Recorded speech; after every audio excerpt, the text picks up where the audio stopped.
Red October in Washington in 2017.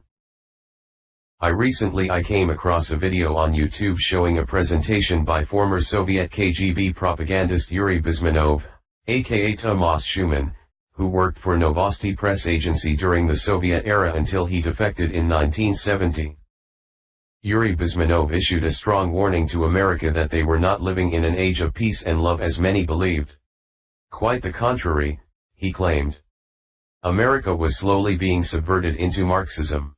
He predicted that it would eventually lead to a revolution in the USA that would put an end to the free world. The question is if the revolution in the US he warned against is just about to happen. The 1983 video shows a lecture he delivered in Los Angeles on methods of ideological subversion, a form of warfare the KGB used against America. Bezmenov explains that the main effort of the KGB was not conventional intelligence at all.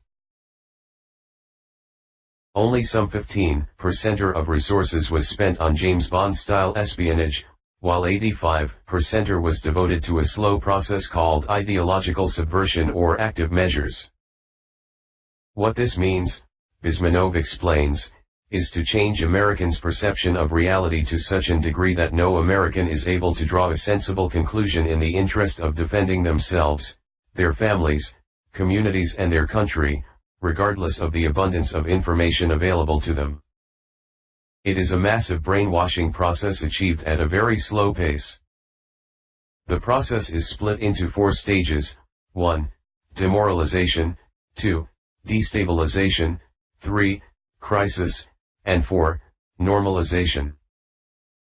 In his book Love Letter to America from 1984, Bezmenov explains how the main principle of ideological subversion is turning a stronger force against itself, and the crucial role demoralization plays in that process.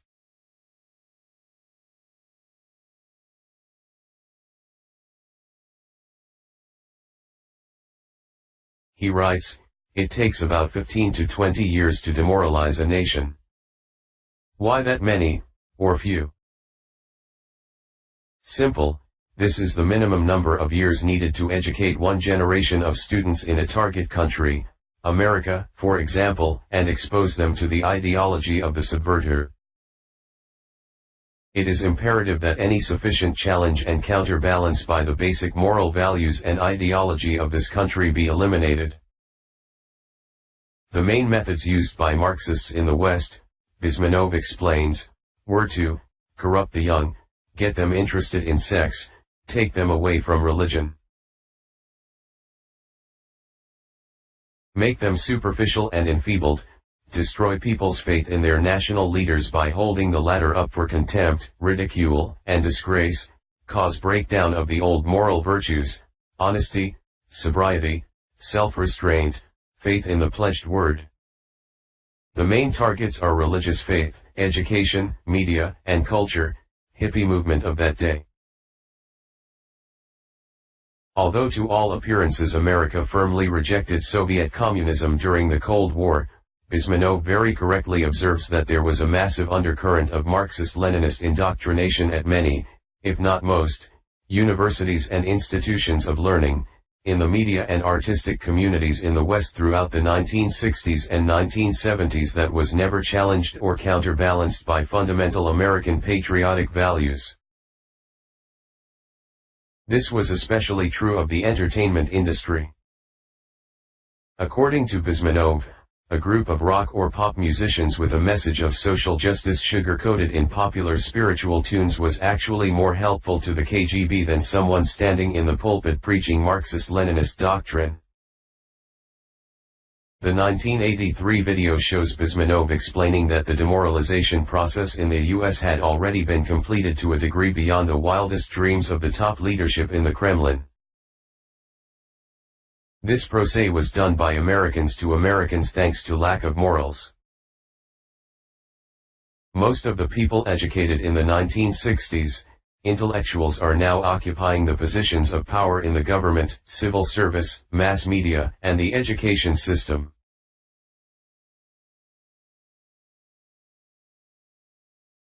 You are stuck with them, Bezmenov points out.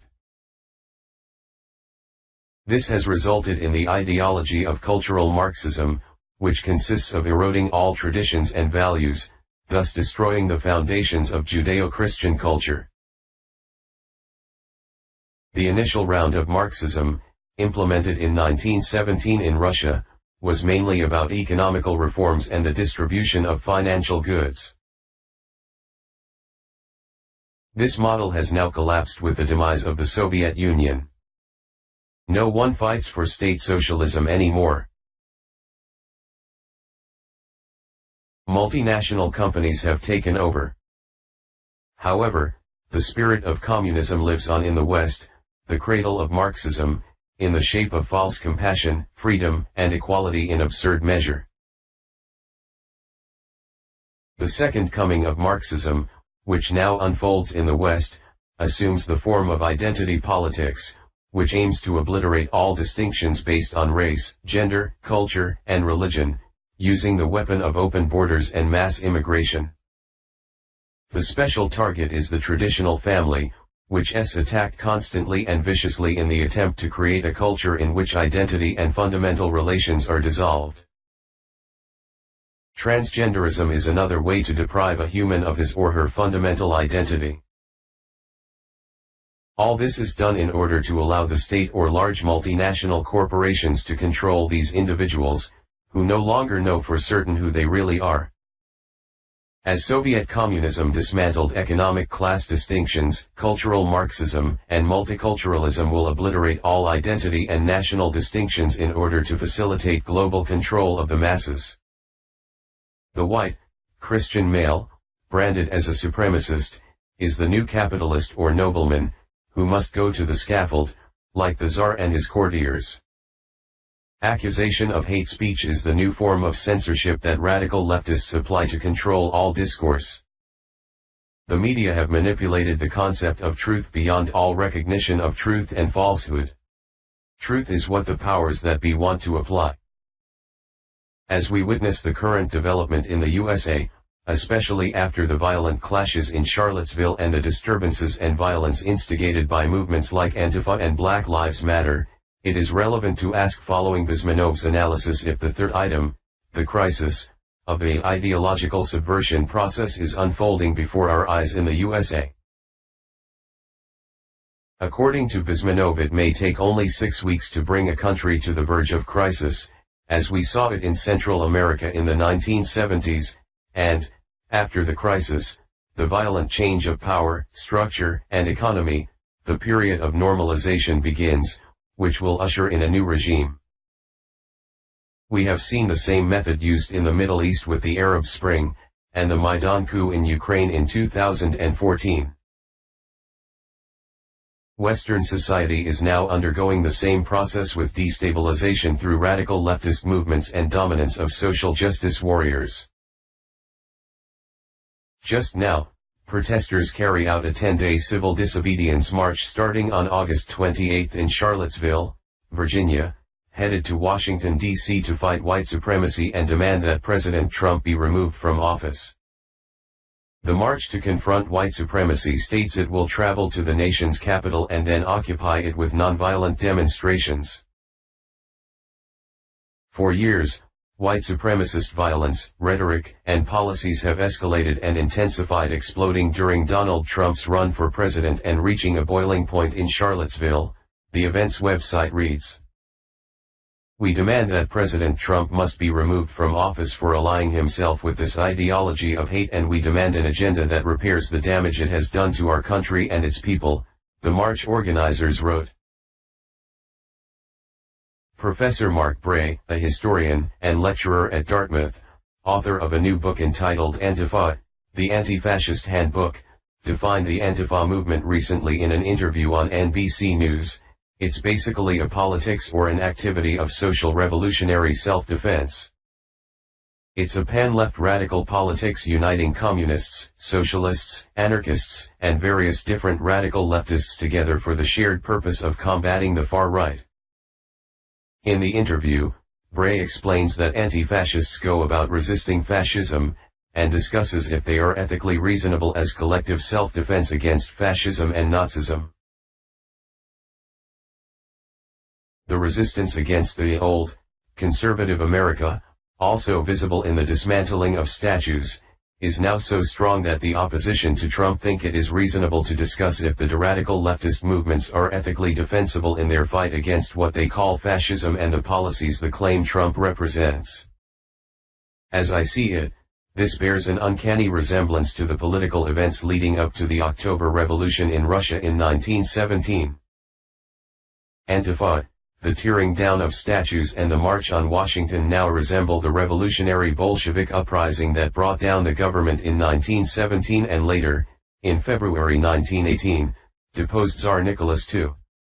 Although today's protesters currently joining in the march to confront white supremacy from Charlottesville to Washington, D.C. claim that they are nonviolent, their aim is with or without violent clashes to depose President Trump and his presidency. If they succeed sooner or later in ousting the president, like the Democrats have attempted to do together with the radical leftist ever since Trump was inaugurated, it will actually amount to a coup d'etat like in the Bolshevik Revolution in Russia. This will complete the ideological subversion that Yuri Bezmenov warned against and take it into its final stage, which is normalization. If this happens, everything we have understood American culture to be will be replaced by pure cultural Marxism, that is, a new kind of Soviet regime with multiculturalism as its ideology. Paradoxically, these are the very political movements that spearhead the hysteria of accusations of Russian involvement in America's democratic elections and Trump's alleged cooperation with the Russians. The radical leftists hate Russia because they cannot forgive them for abandoning Marxism and instead embracing conservative, Christian values as the foundations of modern Russia.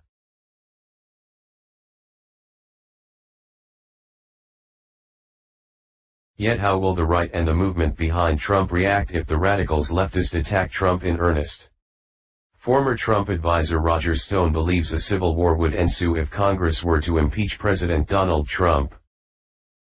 In case he is right, the question is whether the right will be able to win such a civil war. Their Achilles heel is that they are themselves soaked in the dye of moral and spiritual culture Marxist ideological subversion.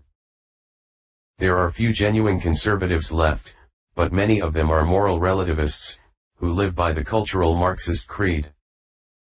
A good example is British homosexual media personality Milo Yiannopoulos, who often rails against the leftists. In a speech entitled 10 Things Milo Hates About Islam, he proclaims his hatred of the left, but simultaneously swears his allegiance to it. He states, on the one hand, we're defending America from the excesses of the left, and the threat they represent to free expression and freedom of association. On the other hand, we have to defend the good things that the left has achieved, women's rights, gay rights, and tolerance. Thus is the precise predicament in which the right in the West is stuck.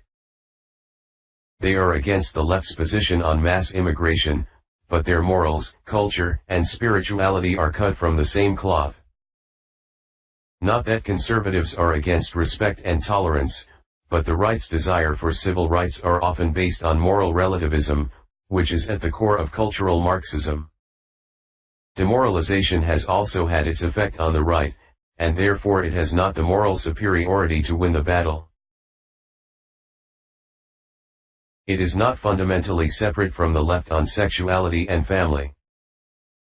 The West currently has no real alternative to cultural Marxism unless an entirely new movement arises that re-establishes eternal moral values defined as faith, love, freedom, conscience, family, motherland, and nation.